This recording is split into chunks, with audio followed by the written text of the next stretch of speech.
The Pentagon has confirmed 140 American service members have been injured, 8 of them severely, in the ongoing conflict in Iran. And the president today said the U.S. destroyed 10 inactive Iranian mine-laying vessels in a key waterway in the region.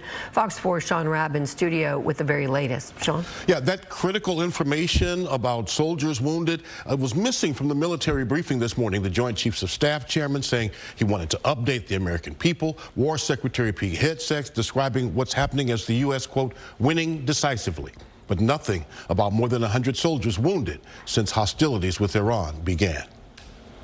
Today will be, yet again, our most intense day of strikes inside Iran. The most fighters, the most bombers, the most strikes. What Defense Secretary Pete Hegseth broadcast was coming to the skies over Iran, overshadowed somewhat by what Hegseth and Joint Chiefs of Staff Chairman General Dan Kane did not tell us. Reuters first reporting 150 U.S. service members wounded since the war began. Press Secretary Caroline Leavitt asked about that as she held the White House briefing. Can you confirm that number and elaborate on that?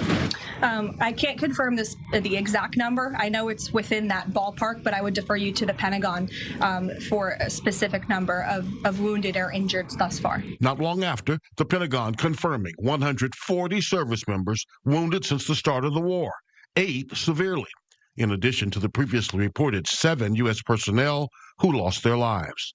General Kane asked whether Iran's will to fight was stronger than the U.S. anticipated. I mean, I think they're fighting, and I respect that, but I don't think they're more formidable than what we thought. 5,000 enemy targets have been hit since the airstrikes began.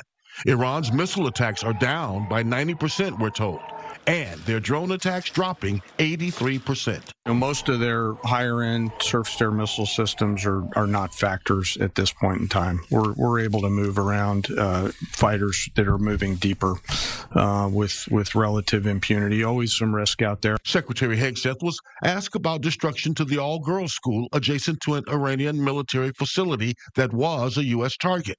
165 at the school were killed. A reporter shouted, "Anyone accountable?"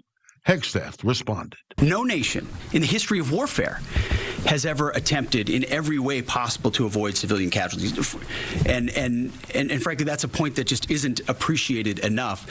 Where things happen that need to be investigated, we will investigate. Adding thorough investigations take time and military campaigns, with Hegseth saying we're in a very strong place, giving the president maximum options. The president has set a very specific mission to accomplish, and our job is to unrelentingly deliver that. Now, he gets to control the throttle. He's the one deciding, he's the one elected on behalf of the American people when we're achieving those particular objectives. Well, Iran maintains no desire to negotiate with the United States, and the Iranian Revolutionary Guard has threatened to choke off Middle East oil that flows to 20% of the world through the Strait of Hormuz. When posting about the inactive Iranian mine-laying vessels the military, President Trump says, completely destroyed, he warned there would be more to follow, suggesting the U.S. could target additional mine-laying vessels. All right, Sean Rabb in studio. Thank you. All right.